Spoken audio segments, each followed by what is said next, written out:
Welcome, folks. I'm Eric Squires. I'm your president. Welcome to another Washington County Public Affairs Forum.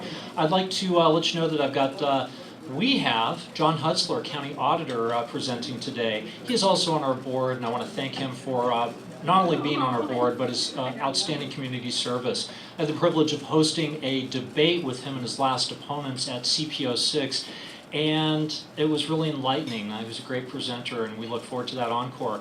I'd like to let you know that next week we have Dr. Jeremy Brown. He's the president of all the campuses of Portland Community College and should be an extraordinarily good speaker.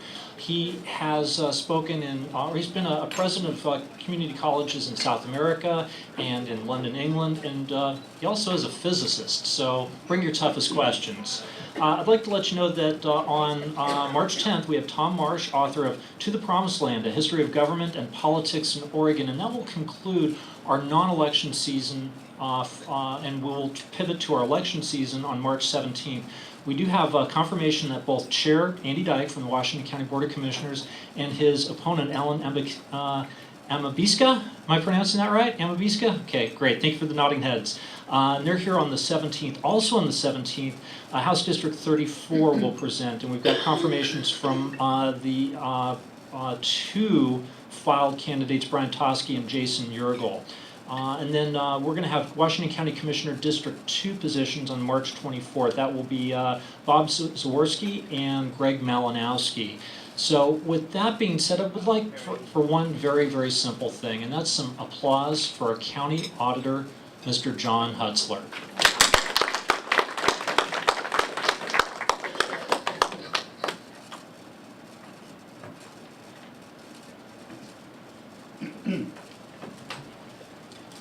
Good afternoon.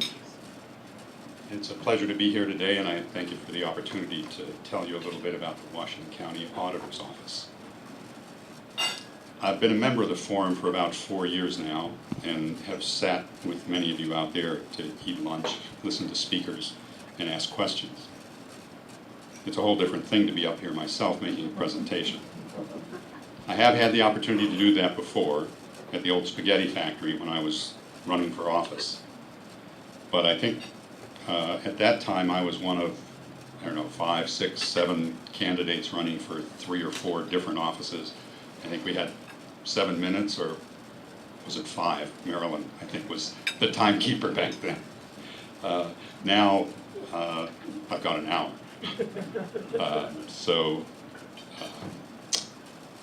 There's a lot I'm going to cover, but I hope you find it interesting. I left you with an agenda at the table. What I want to do for you in the next 30 minutes or so is review the history of the Washington County Auditor's Office, describe the functions of my office, explain the mission of my office, take you through the ups and downs of staffing of the audit function in Washington County, review the qualifications for the Office of County Auditor, introduce my staff who are here today, describe the audit process, introduce you to government auditing standards, and describe the work of the office to date, projects completed, currently underway, and planned. All that while reviewing the Auditor's Office website so that you can find any information that I don't have time to cover.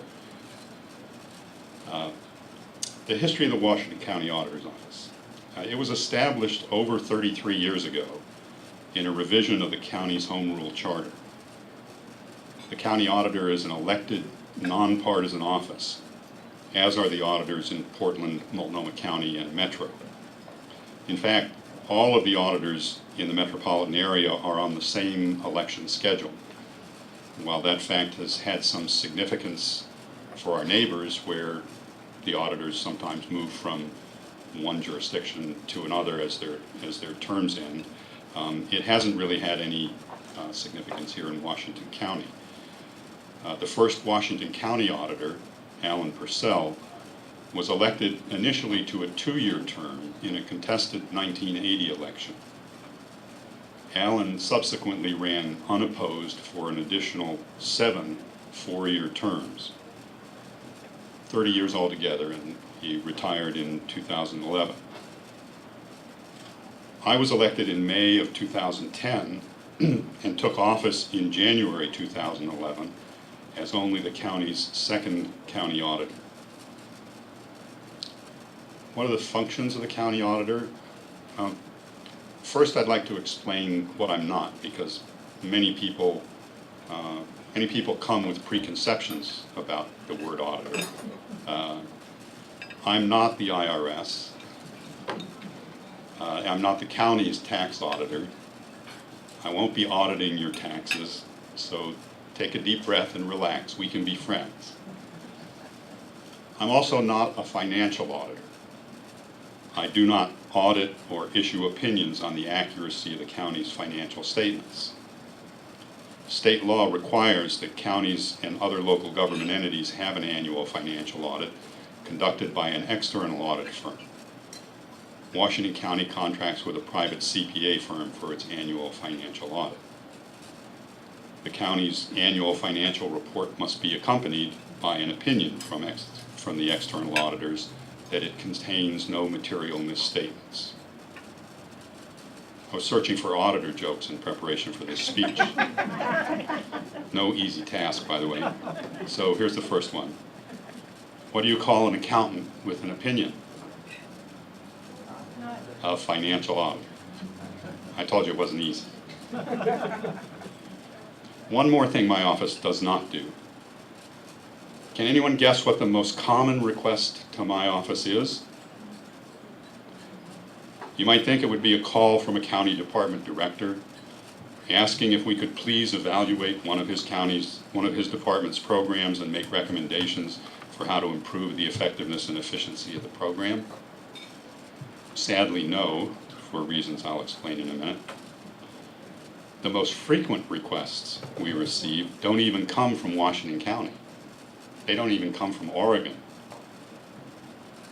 Our most common request comes from the state of Washington, from individuals, banks, attorneys, and so forth, with some interest in property located in Washington County.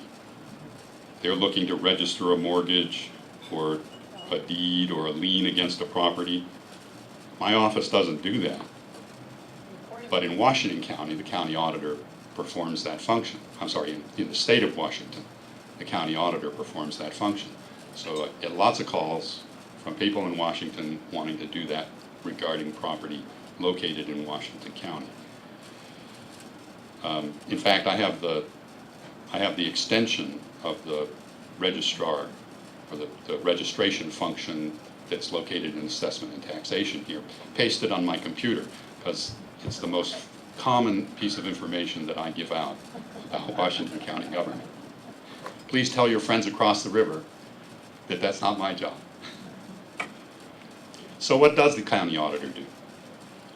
According to the charter, the county auditor shall continuously evaluate the effectiveness and results achieved by county programs and activities, and the costs and resources used to achieve those results. Report the results of these evaluations, including recommendations and the county administrator's response to the board, and issue an annual report to the board and the public describing the activities of the auditor during the preceding year and a plan for the upcoming year. Essentially, it is a performance audit function. What is performance audit, you may ask? Performance audits are an objective and systematic review and assessment of the performance and management of a program against objective criteria. Basically, performance audit is program evaluation. Our role is to examine county programs to determine whether they're accomplishing their goals and objectives efficiently and in compliance with applicable laws, rules, and policies. Effectiveness, efficiency, and compliance are the watchwords of performance audit. Audits may address some of the following areas: program effectiveness and the extent to which desired results are achieved, management's plans, methods, and procedures for meeting its goals and objectives, compliance with laws, regulations, contract provisions, grant agreements, and other requirements that could affect resources and service delivery, and cost effectiveness of alternative methods of delivering services and attaining goals, or identifying best practices for evaluating program and management approaches. So why is it county department directors are not calling my office to request the assistance of highly qualified process analysts and program evaluators to help them improve their programs? I've worked in the private sector where some of the best performing companies have teams of internal consultants that may be called process improvement specialists, Six Sigma black belts, lean teams, and such. Similar initiatives are now taking root in many government agencies, and in both environments, such performance improvement consultants, both internal and external, are in high demand. Government auditors, however, serve an additional purpose and an additional client, as demonstrated by the mission of the office.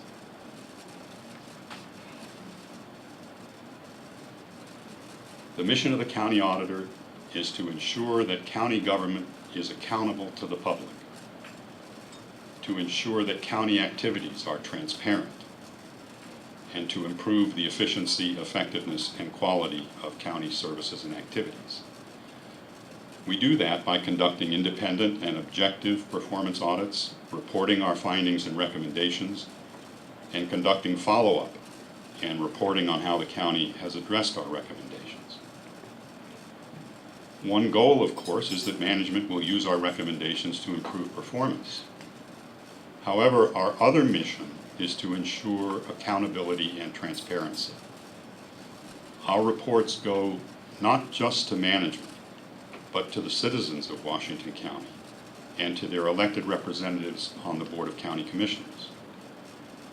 County administration must respond publicly to the auditor's recommendations, and the auditor follows up to be sure the public is informed as to whether county administration implemented the audit recommendations.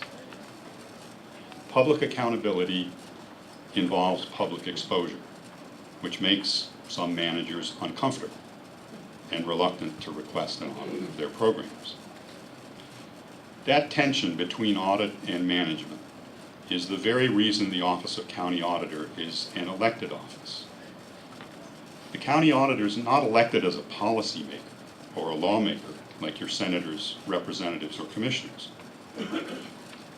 I think of myself not as a politician, but as a professional, performing a professional rather than a political function.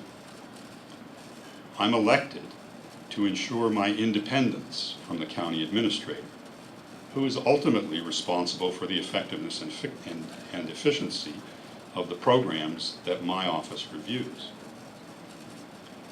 I've worked in organizations in which the auditor can be fired by the chief financial officer or the chief operating officer or the chief executive officer, and I've seen how that affects audit work. I've worked in organizations that tried to create an appearance of auditor independence by requiring that an audit committee composed entirely of management concur in the firing of the auditor.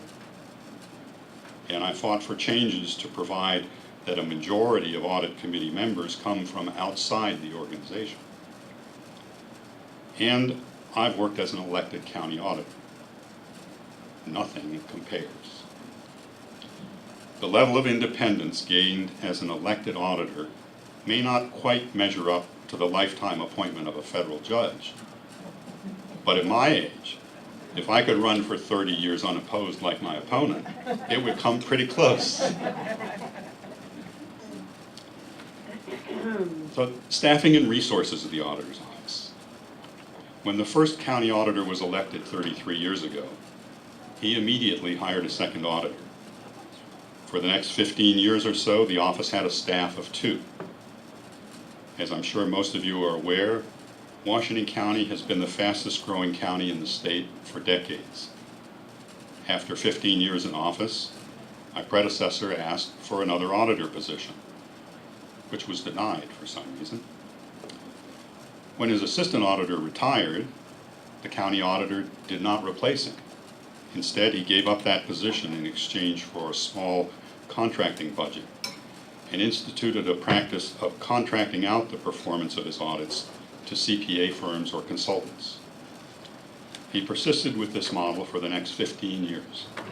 So when I came into office, 30 years after the office was created, in a county in which population, the county workforce, and the county budget had doubled and tripled, I inherited an office with half the staff resources it had when it started, so many years before. Not only that, I discovered that the outgoing county auditor had already spent $35 of the $50,000 budgeted for consultants that year in the first half of the fiscal year, leaving me with only $15,000. I had already told the county administrator that my goal was to bring the audit function back in-house, where I could provide appropriate supervision and ensure that my staff conducted audits in accordance with professional audit standards. That was something I could not do under the independent consulting contract I had inherited. I told the CAO that I would honor the 18 months remaining on the 5-year consulting contract the previous auditor had entered into, but made it clear that I felt the auditor's office was underfunded and understaffed given the size of county government. I told them I hoped to add a position every couple of years until the auditor's office was appropriately staffed. To their credit, the CAO and the board have supported the auditor's office. First, by restoring contract resources to the $25,000 level for the first 6 months of my term, then increasing contract resources in the next year, restoring in fiscal year 12-13 the second auditor position that had been given up some 17 years earlier, and then, sooner than even I had hoped, adding a third auditor to the office through an amendment to that year's budget. For the first time, the auditor's office now has more auditors than when it was established 33 years ago. So what kind of qualifications do you need to be an auditor in Washington County? Prepare for a little alphabet soup here. Let's start with the county charter requirements for the Office of County Auditor. The county charter provides, at the time of election, the auditor shall hold at least one of the following designations: Certified Public Accountant, CPA, Certified Internal Auditor, CIA. Let me see, I think I'm falling behind here.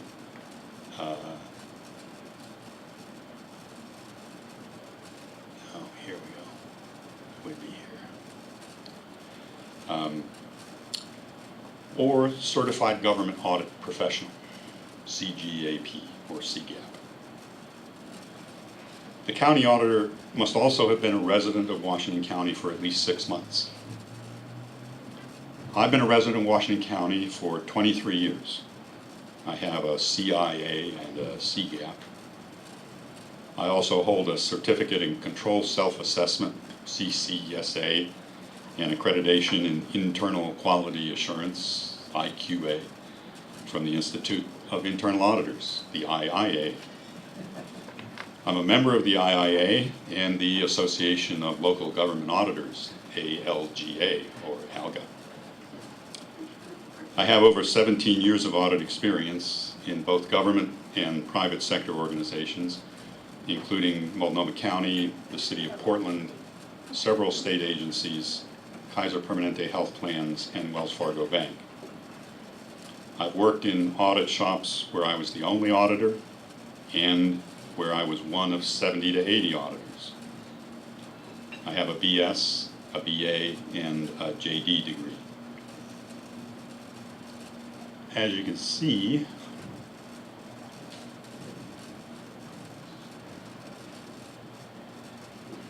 I also serve on the board of the Washington County Public Affairs Forum, but that's not a prerequisite to holding my office. It helps. It does help. And now I'd like to introduce my staff who are here today. Latham Stack was my first hire in October 2012. So he's been with the office for 14 or 15 months. Latham is a CIA and a CGAP with over 14 years of audit experience. He's a member of the IIA and ALGA. Before joining the Washington County Auditor's Office, he started and managed the internal audit program of the Beaverton School District and spent 8 years as an audit manager with Dartmouth College. Latham took some time off from his audit career to get a master's degree in environmental chemistry and lead federally funded studies of the impact of climate change on stormwater management. He brings to the office particularly strong skills in statistical analysis and modeling. Latham is currently assigned to audits of jail healthcare, veterans services, and sex offender supervision, and recently completed the quality assurance review of the audit of executive expenses. Mona Rabi'i joined our office in February of last year. Mona has over 20 years of accounting and auditing experience in for-profit and not-for-profit settings. Most recently, she was a senior management auditor with Legacy Health Systems. Besides being a CIA and a CGAP, Mona is also a CISA, Certified Information Systems Auditor. In addition to her memberships in the IIA and ALGA, Mona is a member of the Information Systems Audit and Control Association, ISACA, and serves on the board of the local chapter of that organization.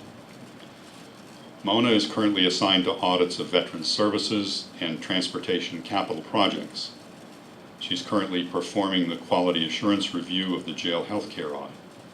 And Mona was also the principal auditor on the audit of executive expenses that we're releasing today.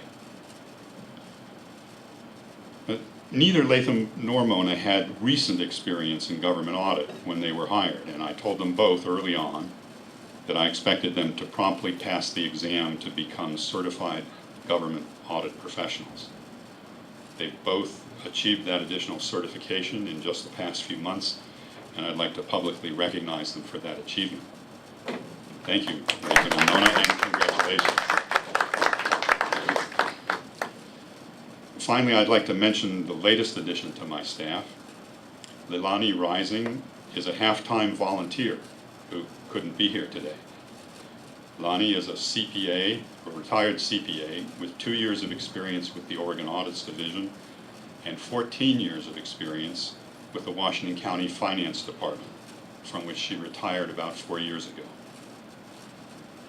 Lonnie approached me to say that she'd heard about the changes in the auditor's office and wanted to volunteer her services to be a part of it.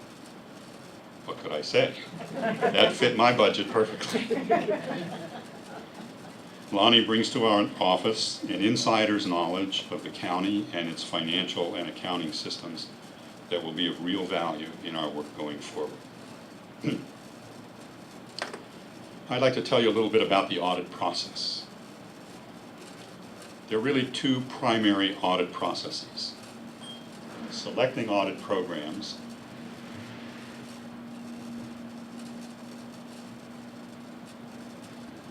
selecting the programs to audit, and performing the audits. Each year, the county auditor decides upon an audit schedule for the year. The decision on what to include on that schedule is mine, but is based on the following criteria: the potential for savings or improvements in program function, the interests of commissioners, the county administrator, or the public in the program or subject area, evidence of problems, for example, service complaints, budget overruns, high staff turnover, the potential for loss or risk, and the time since the last audit. Would it surprise you to know that we don't audit every county program every year? I remember that when I started my audit career in 1996 with Multnomah County, the current state auditor, Gary Blackmer, was in the 6th year of his term as county auditor in Multnomah County. And he told me that his goal was to get to every county department at least once before he left office in 2 years, a total of 8 years. And that was every department, not every program. And I believe he had 7 auditors. Other factors include the quality of the program's performance measures and the resources of the auditor's office. Do we have or can we acquire the necessary expertise to conduct the audit? How do we actually conduct a performance audit? First, we notify the county administrator and the department director that we're initiating the audit, and we schedule a meeting with the management team.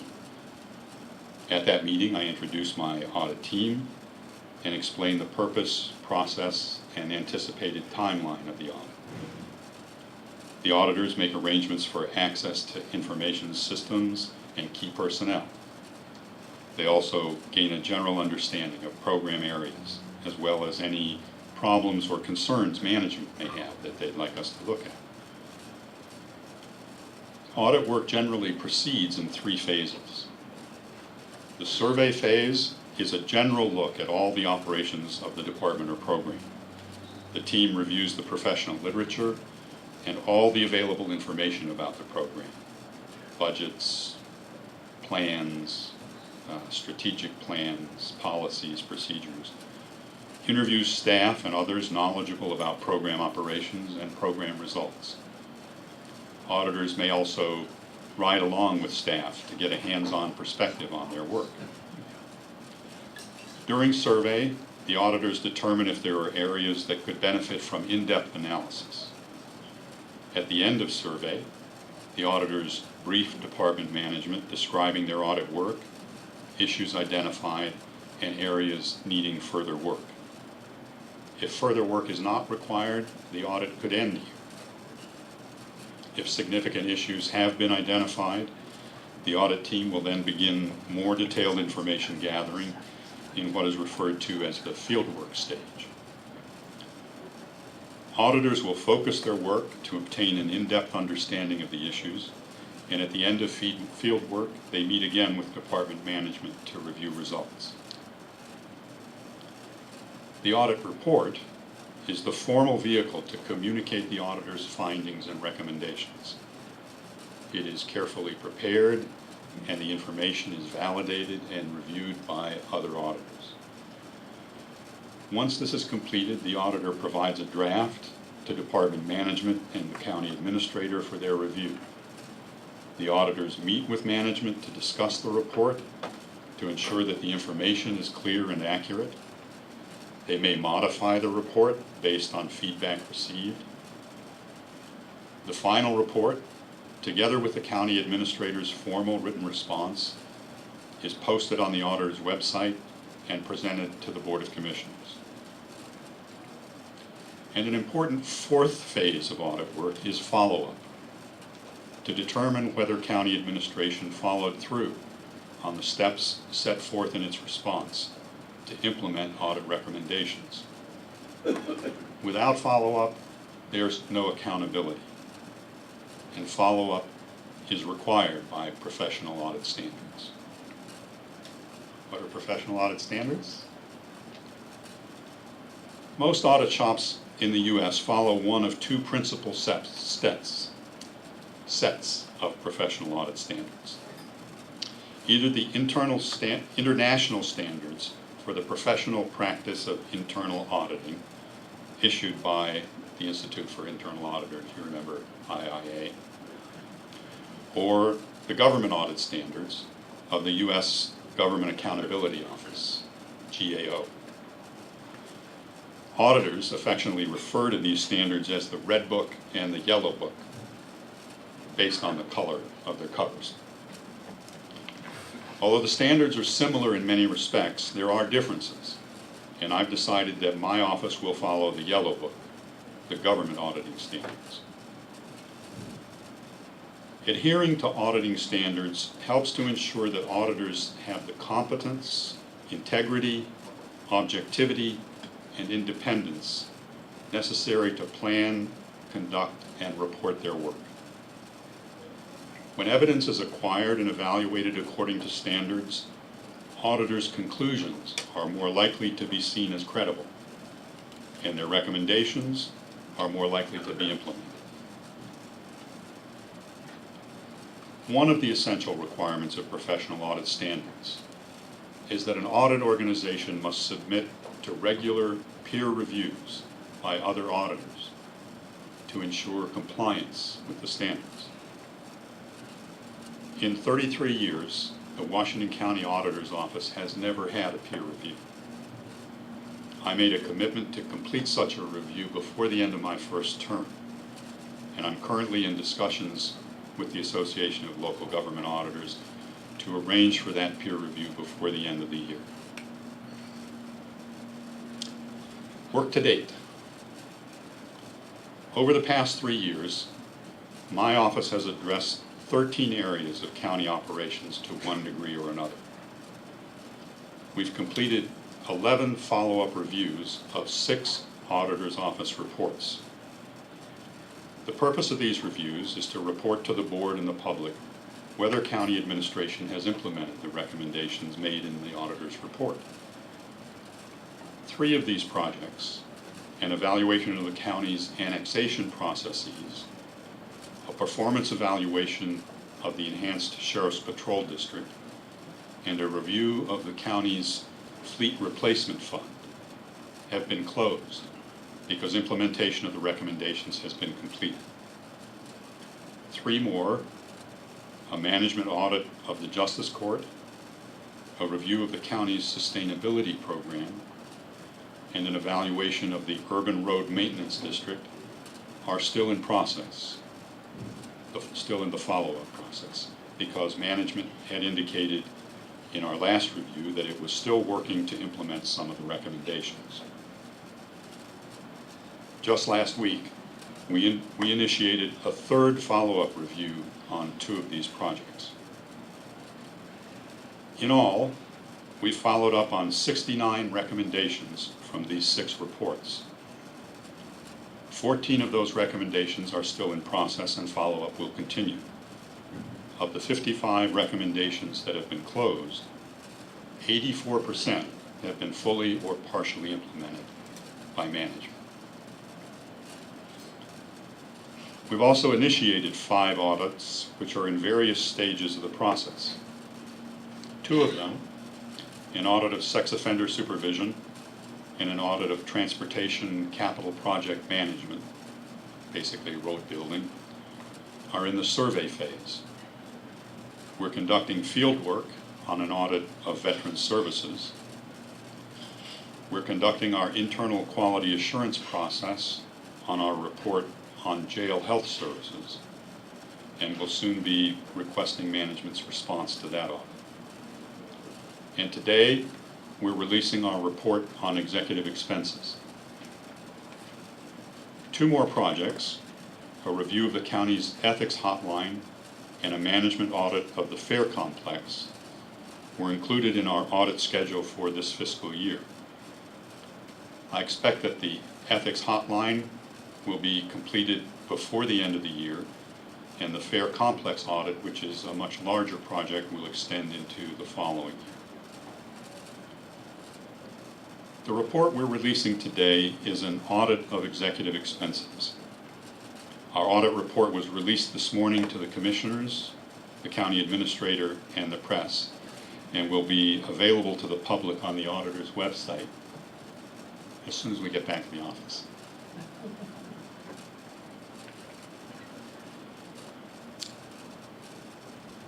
In the meantime, I've brought copies of the executive summary of the report for you, which I encourage you to take with you. And I want you to know that folks who download this report from the website will get only a copy of my electronic signature.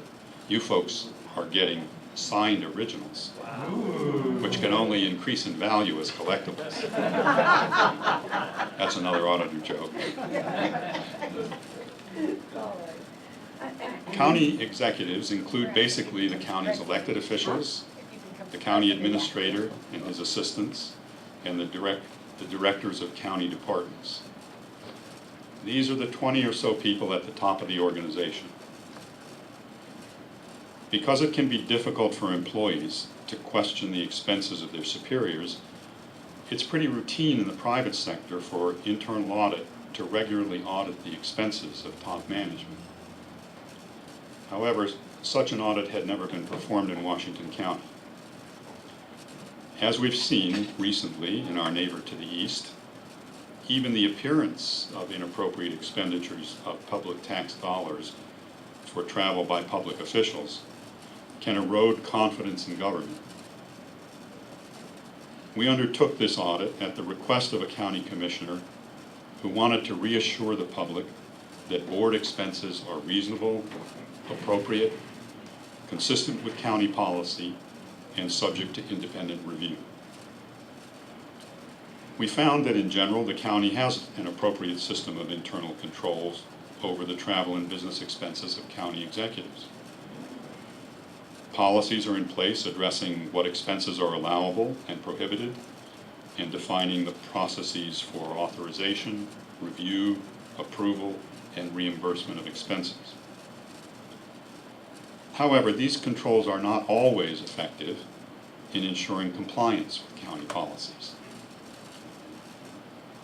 Some executive expenses lacked evidence of proper authorization, and several appeared inappropriate or questionable under county policy.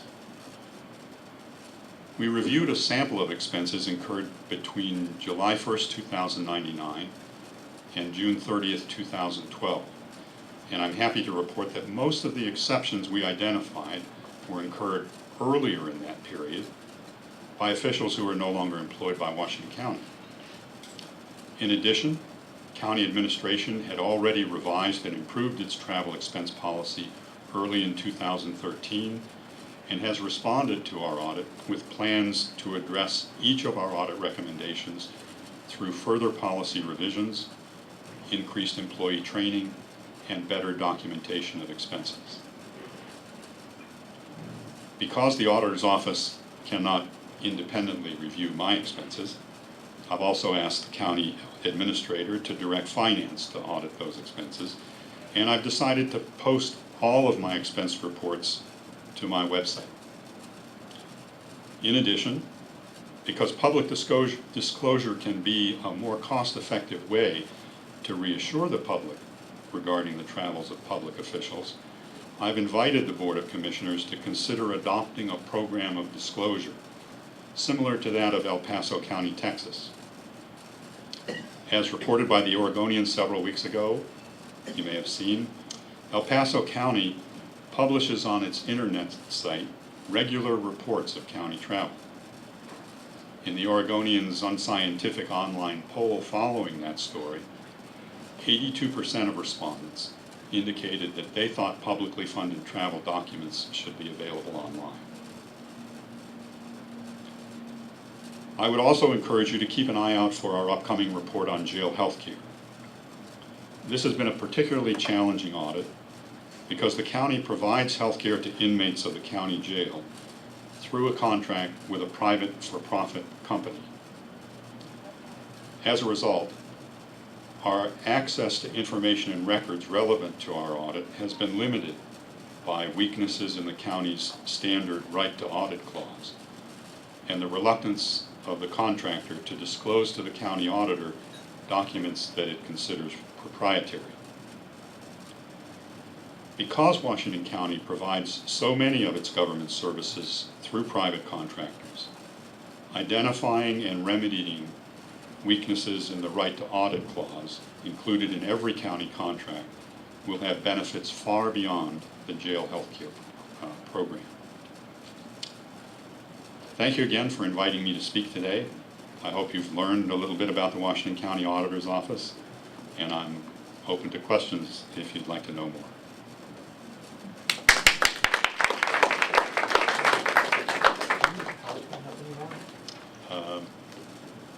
Only if questions might be addressed by it. Oh, before your questions, let me share my favorite auditor joke.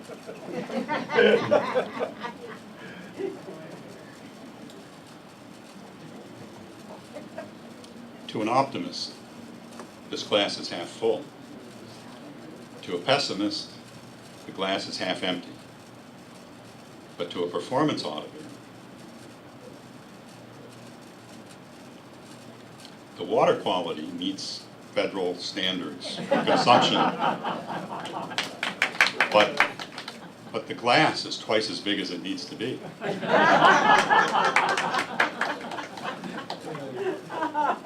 That's okay. Mr. Hutzler, thank you so much. This was terrific. I really enjoyed this. Actually, much more than I ever anticipated that I was going to learn about being an auditor. However, what challenges do you face in carrying out your duties as you see coming into the picture? Well, I mean, as I indicated, the challenges that I faced when I came in have been much reduced by the increase in resources that are available to me. I think that in relation to our neighbors with county auditors or with other audit programs, we probably still don't measure up to the size of their programs in relation to the size of our county. But with a staff now of 3 plus a half-time volunteer, I think we're much better positioned to complete audit work for the county. Challenges, I think every auditor's office faces the challenge of expertise and knowledge because there is such a broad range of county programs. Auditors have the skills to gain knowledge about programs, but virtually every audit that we do is a fresh start. We learn from the people who operate those programs, but in general they are programs that we have never run ourselves. So there's a steep learning curve, a lot of research, and research in the literature to understand best practices, and analysis of data that may be new to us but very familiar to the folks who are operating the program. That's a challenge that we face with every audit that we do. Hi, John Tyner, former member. You were in the area at a time when about 86 to 96, when the Washington County District Attorney believed there was significant corruption in criminal conduct occurring in county programs. Nothing resulted from that except against the prosecution of a manager for falsifying a travel receipt to, I think, Louisiana. He took a misdemeanor conviction at like the lowest level, theft 3. How do you think a more effective audit would have solved the political problems internal to the county at that time? If you're in fact you're aware of that was ongoing for a substantial amount of time. Well, I'm not intimately familiar with that, although I was working for Washington County from 91 to 96. I was the county's justice planning coordinator when they were planning the new jail, or what was it, the new jail, and the sheriff's office and community corrections center in Hillsborough. I was generally aware that was going on. It does not surprise me that the auditor's office was not involved once it became a criminal investigation. Typically, even in fraud cases, where in the course of an audit, auditors may identify evidence of fraud, the appropriate response for the auditor is to turn that evidence and the investigation over to appropriate law enforcement authorities. And our responsibility is to be alert to the potential for fraud, but there are others who are more qualified to actually conduct investigations and ensure that evidence is protected and a chain of evidence is preserved. Thank you. Hi, John. Good presentation. Thank you. I'm Bill Kroger, a forum member. Your function sounds similar to the Army's IG, Inspector General, and they had a big problem about commanders not calling them in to do audits and things. And they ran a pretty big campaign showing actual real commanders who had had audits and had improvements in their command and stuff. And so they linked it up with promotions and doing a good job and stuff. And it actually was pretty successful. So a lot of commanders were doing stuff. So I was just thinking maybe you could do some flyers or something and send them out to your department heads, just as a thought. Excellent suggestion. I actually have been working on a flyer like that and have used one in other audit shops. Well, I have two quick questions. The first question was, you had said that you follow the GAO rules. I was just curious if your agency audits suggestions or recommendations by the Board of Commissioners in any way, like the GAO does with Congress. For example, their latest was on the possibility of increasing the minimum wage. Yeah, actually, and what you're referring to, I think, is that the GAO actually is directed by Congress to conduct the audits that it does. There is a provision in Washington County for the board as a whole to request an audit, but that's not typically the way that auditors are undertaken by the auditor's office.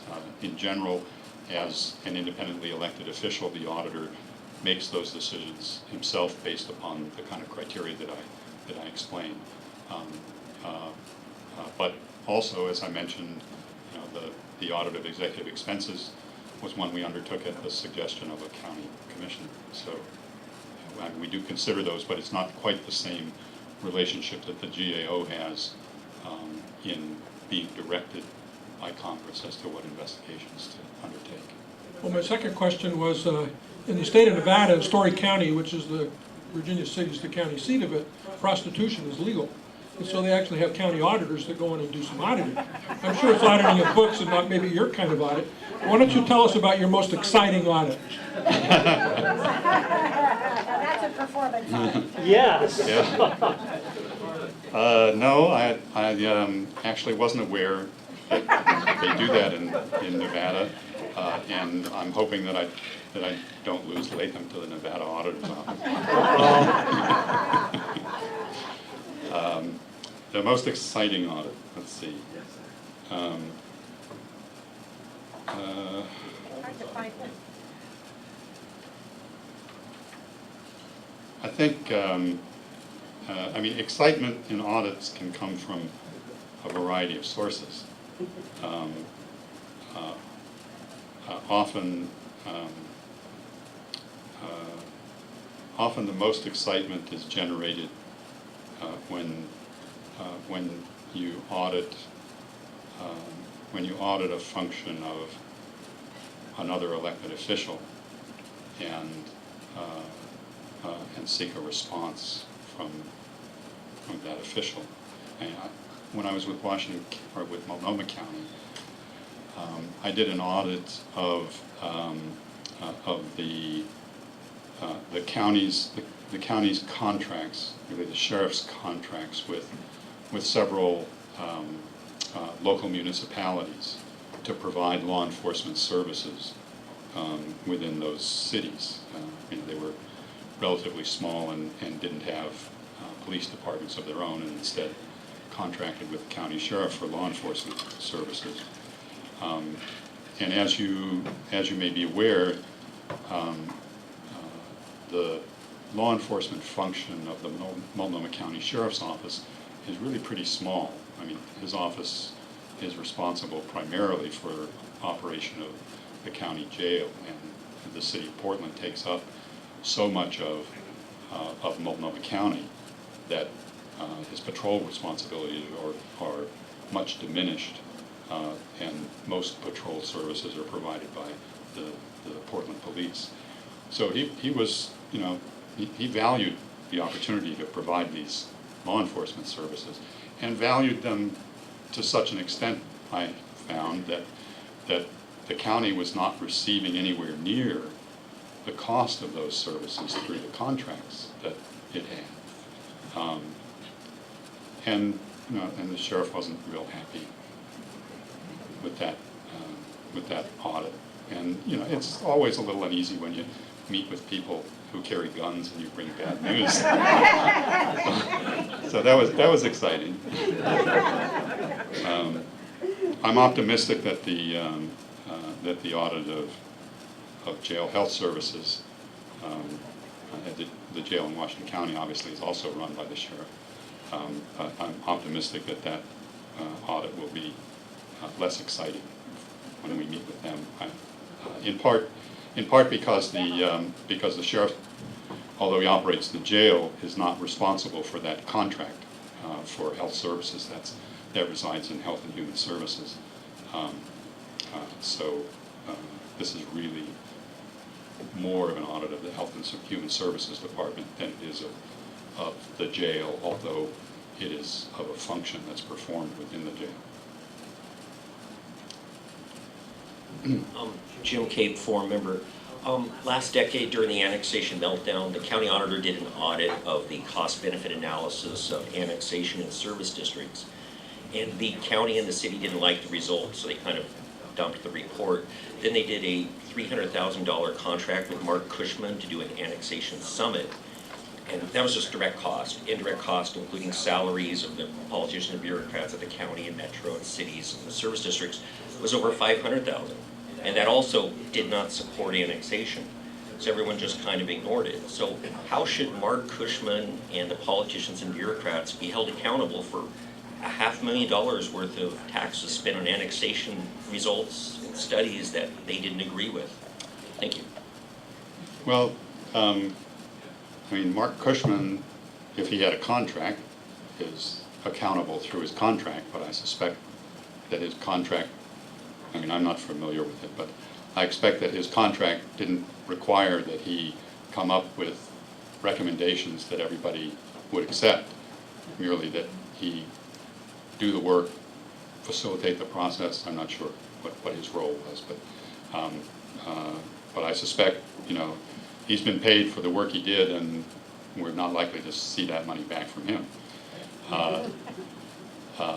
County officials who are involved in a process like that are accountable to the voters. You know, if people are not happy with what their elected officials do or with the results that they produce, the ballot box is available to them. That's going back to something way too far back for me to take a look at as county auditor, and I don't know really whether the county auditor would have been in a position to audit that process because he had already engaged in a project addressing the same issues, and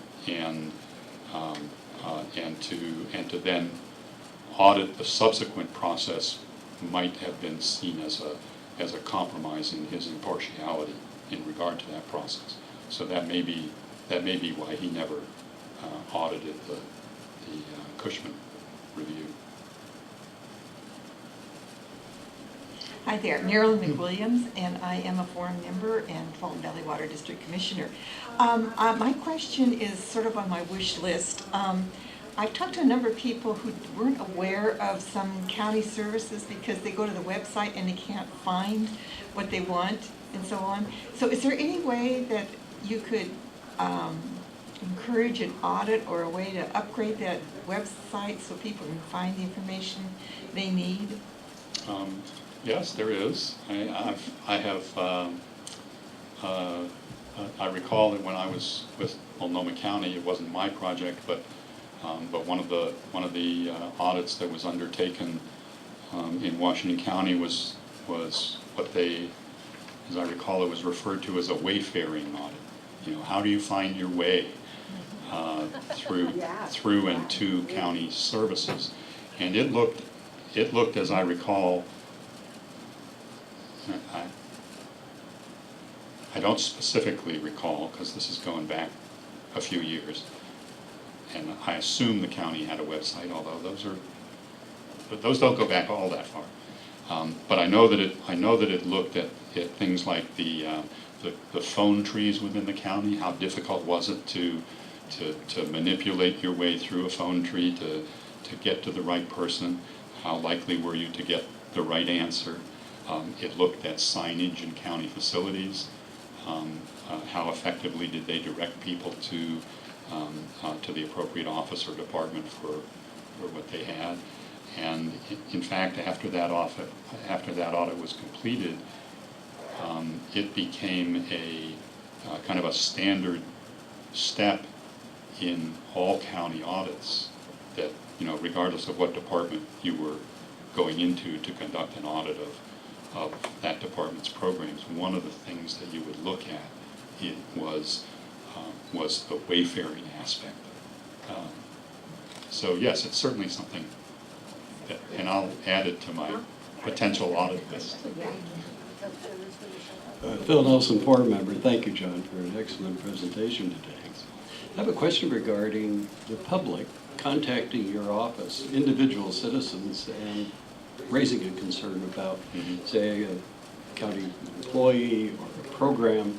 Do you receive those kinds of comments, and if so, what do you do in regard to them? I do receive those comments. Fewer of them now than when I first started. One of the things that I encouraged the county to do, and in fact said, if you don't do it, I will, was to establish the ethics hotline, which is which provides a resource for county employees or citizens or county contractors to contact a third-party resource through either the web or an 800 number, and file a complaint about any kind of improper governmental conduct. It could be a contractor who feels like he's being shaken down, and a citizen who sees people sleeping on the job. Anything can go through that hotline. The third party contractor mans those phones 24/7 and monitors the website. Takes information from callers as to the circumstances of the issue that they're reporting, or takes that information from the web, where there are a series of questions that a complainant would be asked to answer. Issues a complaint number, essentially, that goes to the complainant, because these complaints can be filed anonymously.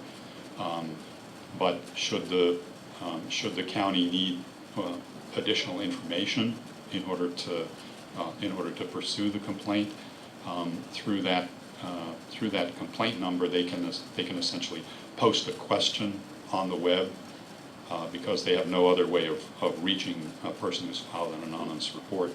They can post a question that the complainant with their complaint number can log in and see and provide additional information if they have it. The results of that reporting process are then provided to a committee within county administration that's composed, I think, of an assistant county administrator, someone from the county counsel's office, someone from HR. I have the feeling there's somebody I'm missing. But folks like that who review the facts that are alleged, decide whether it appears to have some substance, and if so, assigns it to an appropriate party within the committee or within the county to conduct an investigation, and the results of that investigation are then go to the committee, and a summary of the complaint and the results are provided to me.